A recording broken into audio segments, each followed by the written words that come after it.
Hello guys, welcome to AnySwift TV. Our story starts off with a man blowing the thinker off a cop, then pew-pewing the rest of their squad while in quick time. The SWAT team drops down and he fires on them but gets short-circuited. They begin to gang up on him. He tries desperately to fight back, but he gets smoked. A boy, David, is revealed to be the one experiencing the final moment of someone's life. He goes to the washer, but it stops because they ran out of money.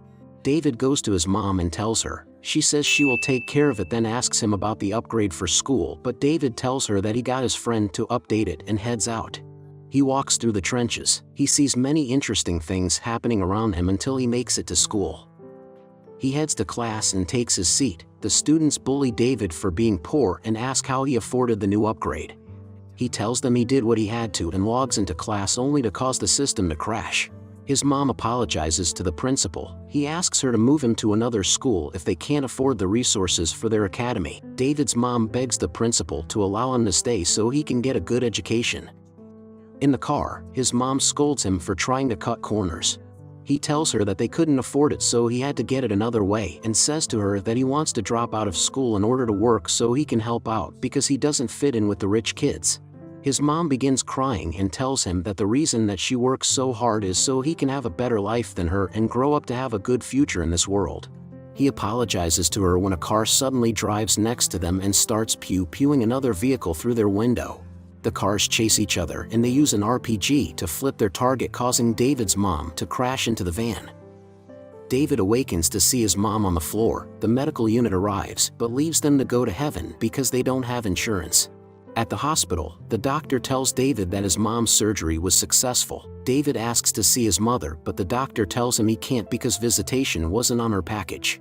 He goes home and finds that the rent is overdue, so he sneaks in to find his mom's savings for her hospital bill. He looks for rent money and finds a military-grade cyberware. He asks his friends how much he would buy it for, but he tries to scam David, so he hangs up.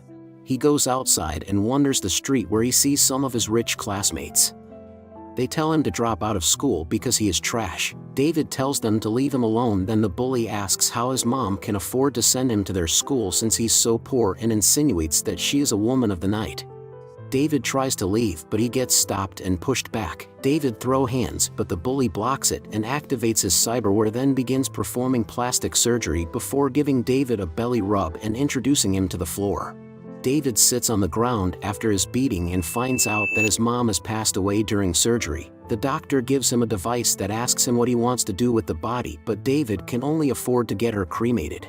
He walks home with his mother's ashes while the world continues to kick him while he's down as everyone calls him and tells him that their bills are all overdue for payment. He heads home and calls his friend about selling the cyberware, but his friend tries to buy it for lower than what he said previously. The bully calls David to tell him that his mom died because she tried to live above her status and says to David not to do the same. David runs to the doctor's home and tells him to implant the military-grade cyberware into his body. The doctor warns him that if he installs it he can go insane, but David wants him to put it in any way. He upgrades David's body in a very clean and painless way. David goes to school and kicks the bully out of the chair and feeds him a fist sandwich. The bully activates his cyberware, but David does the same and channels the speed force to introduce the bully to the glass, then walks away. He goes home and abuses his god speed. David lies on the couch where he gets a notification that he has been expelled. He goes out to walks through the streets and tests fall damage, then continues to the train where he sees a girl, Lucy, stealing people's chips. She tries to steal David's, but he uses the speed force to catch it. She drags him to the back of the train, then hacks and reads all his information. Lucy offers him to work with her for a 30% cut, and he accepts. Lucy hacks people's chips on the train, then David uses his speed force to catch them midair. They leave the train and decide to hit another lick, but David begins bleeding and falls unconscious. He awakens in an ambulance. Lucy asks him what kind of medications he takes, but David doesn't use any. The medic tells Lucy that they can sell David's cyberware for money, but Lucy kicks the trolley on her and escapes through the back door to place Subway surfers on the highway. David asks her to bring him to his doctor. He asks David how much time he used the gear. He tells the doctor 8 times, surprising him. The doctor advises David to use it twice or 3 times a day or he's going to lose his mind. He goes outside and sees Lucy. He tells her that he can keep going, but she tells David that she doesn't want him to go insane. She tells him to follow her and they go to her home. They They head inside and begin drinking. David sees a poster about going to the moon and asks if she believes in it since everybody knows it's a scam. She tells him that the city is much worse than space, then connects with him to take him to a virtual moon. They explore the area and go sightseeing together. She tells him it's the first time she showed anyone this and says they make a good team. David's then grabbed out of the virtual world and see a man, Maine, telling him that he has his cyberware. They discuss how to take out the gear and decide to just rip it out. Maine asks David where he got his cyberware from. He tells him that the person who was selling the gear was his mom and she's now in heaven. Maine apologizes for his loss. David tells them that he can't afford the cyberware now, but he is willing to work it off. Maine refuses until David reveals that he can use the gear without having any major drawbacks. Then they agree to give him a chance. Lucy implants a tracker into him, then they head out. The next day, David meets with the cyberpunks. Maine tells him that their plan will be to take the data from their target's car while he is busy drinking at the bar. David takes his key and gives it to his ally to copy it, but the target's boss calls him to come into work early, so David now has to try to take the data from the car while the best girl distracts him.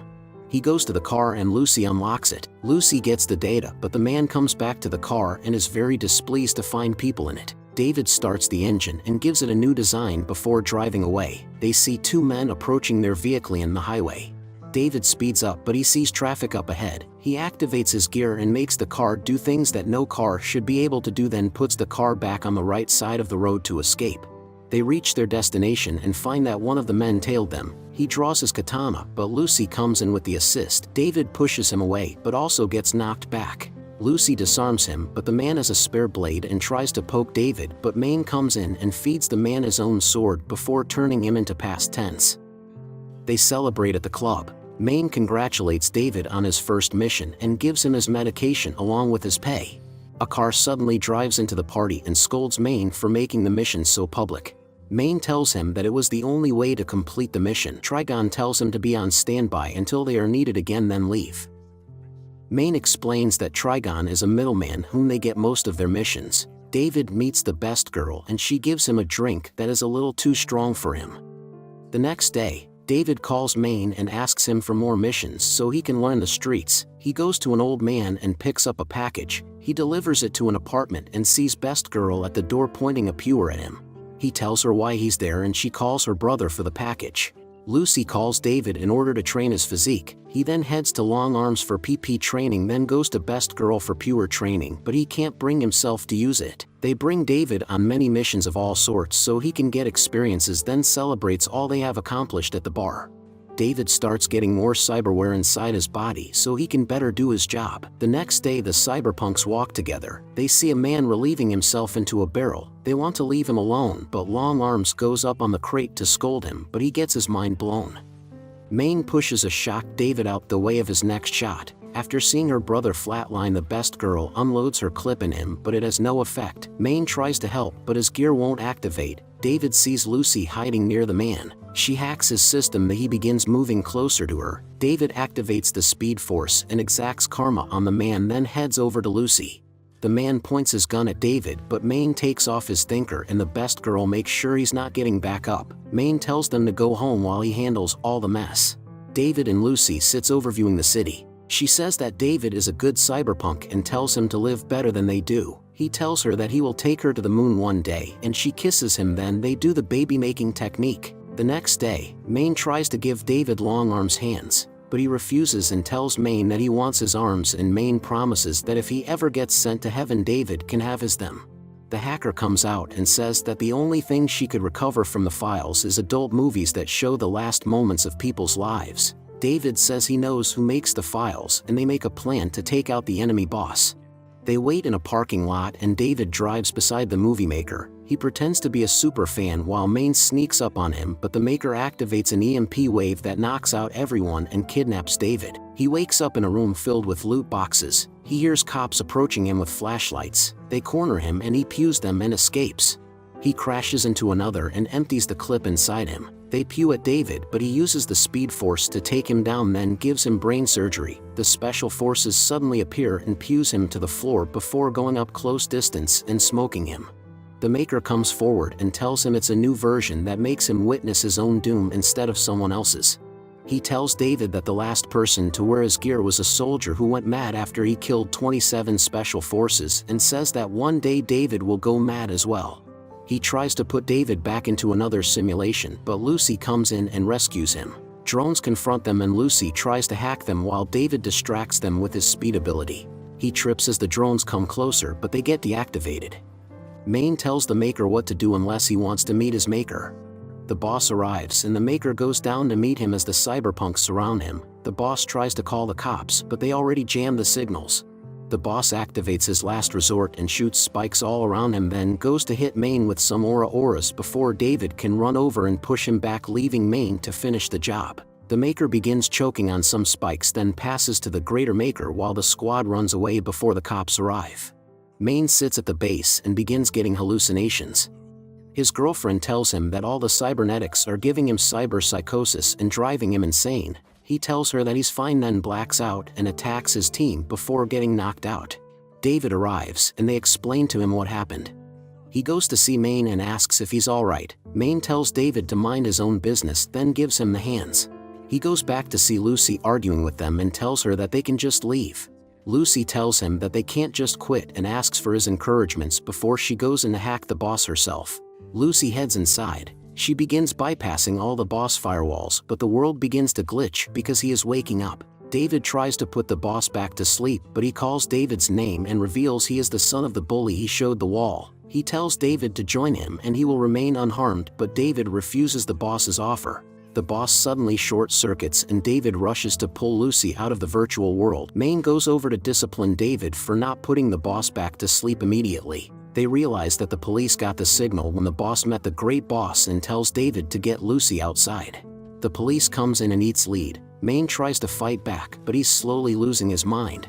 He makes a last stand in their room while seeing everyone as a black box. His girlfriend uses her body as a shield for Maine, causing him to go berserk and begins massacring all the law enforcers he finds. David walks through the carnage and sees Maine. He tells Maine he's here to help him, but Maine says that this is the end for him. David insists on fighting, but Maine puts his gun down and tells him to run. The police burst through the door and gets an explosive surprise as all in the building gets sent to cyberpunk heaven but David, who appears in the car holding Maine's cyberware arms. Weeks later, David goes on a mission, now being the new leader of the team. They enter a building and finds that everyone is pointing pewers at each other, but the hacker comes in clutch and short-circuits them. They massacre all the defenseless enemies in their way, then heads upstairs and finds a giant that David decides to 1v1. He uses the Speed Force to attack the giant, but he uses it too and keep up with David, so he jumps over his head and blows his mind. They find all the hostages in the building and their new member rushes off to save them, but he paints the wall instead. David secures the captives and sends them to safety. The team celebrates their success. The driver tells David that he's proud of his leadership, then the hacker asks about Lucy, but David tells her that she is still not ready to go on missions again. David heads over to the doctor and gets a tune-up. The doctor is surprised that he can handle so much cybernetics, like a man called Atom Smasher, a legend who became fully cybernetic and didn't go insane, but David thinks he's a myth. He gets a call from the hacker, then goes to meet her. He sees Trigon and is informed about a new mission. David asks what's the point of the mission, but he tells him that he doesn't need to know until he proves he's as good as Maine was. David goes home to Lucy. He asks her if she's ready to come back to the team, but she's still not ready to go on missions. In the night, Lucy goes around and hacks everyone who wants to hurt David to cyber heaven. The next day, he begins to hallucinate and gives a civilian a facelift. His team tries to communicate, but he is entranced. He goes on another quest and slaughters all the bots with Best Girl, but he hesitates to shoot Diavolo, so Best Girl had to absolute zero him. She chases after David and says that he needs to reduce the cyberware before it's too late. David goes home and passes out. Lucy brings him to the doctor. He tells David that he needs to remove his cyberware before he goes mad, but David asks for more medication instead. The doctor says pills won't work anymore, so David convinces him. Then he gives David stronger medication but warns that he'll die. He walks away and Lucy tries to stop him, but he pushes her. She steps in front of him and begs him to scale back his cybernetics. He tells her he can't because tier things he have left to do, then asks her to come back to the team, but she says she has unfinished business as well. David asks if she want to break up, but she tells him no. She suddenly gets an alert of someone searching for David's information and goes to give him a bus pass to heaven, but it's revealed to be a trap and they knock her out. It's revealed that the people who set the trap for Lucy are Trigon and the hacker. They find out that Lucy has been unaliving everyone who tries to use David because he has an extreme tolerance for cybernetic and can be used as a lab rat for new gear. Trigon calls David and tells him about a new mission. He goes to the squad and convinces them to take this final quest. The next day, in the desert, they see trucks approaching and chases after them. Best Girl pews the car till it booms, but begins to get overwhelmed. David uses quick time to send all in front of him to heaven, then Best Girl blows up the next truck, but it takes no damage. David realizes that the car has no driver, then sees that the car is heading towards a cliff, so David tells them to shoot a harpoon and grab it to wrap around a rock to flip the truck into the hole. The hacker begins hacking the truck when two more suddenly begin heading their way, only to get exploded, which reveals even more reinforcements coming. The soldiers begin throwing lead at them, but the hacker opens the back and they head inside. The hacker tells them that the truck is carrying an advanced gear that's at the peak of technology. Lucy calls David and tells him to use the new gear inhibitor to save everyone from the incoming army. The hacker passes the installation device to David and goes towards the driver to knock him out, then report to Trigon. Lucy awakens and takes the thinker off the guards and kicks Trigon away. She tells David that it's all a trap and tell him not to use the gear before getting blown to the floor. Trigon tells David to use the gear to escape alive. David gets enraged and almost goes insane, but Best Girl saves him. The driver comes in and tells them that they were betrayed by the hacker. The soldiers starts opening fire on everyone. David comes out the vehicle with his mech. He speeds behind the enemy and takes their guns to show them how to use it. He plays Tetris with the cars and gets a high score. They try to ram him, but he begins flying and steps on them. They send missiles towards him, but he goes above them and turns everything into a used ketchup packet. David says he's gonna unalive Trigon and save Lucy. In the night, they drive towards Lucy. David falls asleep, so the driver takes command and styles on the soldiers. They begin to get surrounded, then David awakens to continue his rampage. He begins laughing and hallucinating. David asks Best Girl to bring him towards the tower and she agrees. The hacker meets with Trigon, but he betrays her, so no one knows what he did, but she manages to escape him. David reveals he has one pill left. The hacker calls and informs them about Trigon's location before getting some new ports. The driver hits Trigon with their car. They pew at David and he takes his last medication, then speeds to Lucy and shows everyone that they're fodder. He crushes Trigon, who sees Adam Smasher and begs him for help, but Adam doesn't care about his life. He compliments David on his gear, then puts lead in him. He uses the Speed Force to finish Trigon and save Lucy, then begins going fully insane, but Lucy kisses him and brings him back to sanity. Lucy tells him that she tried to protect him, but David tells her that he wanted to protect everyone and says that after he's gone she should follow her dream. David goes back to his team and puts Lucy in the car, but Adam Smasher falls from the sky and makes Best Girl the best angel. David charges at him, but Adam also has the Speed Force. Lucy tries to hack him, but he has the reverse Uno card and hacks her instead. The driver takes Lucy and leaves while David holds off the legend. He apologizes to Lucy while getting jumped by Adam Smasher and laughs as Adam blows his mind. Days later, Lucy goes to the moon while reminiscing about David and taking in the view as she finally accomplished her dream. That will be all for today. Like the video if you liked the video, subscribe for more. Thanks for watching.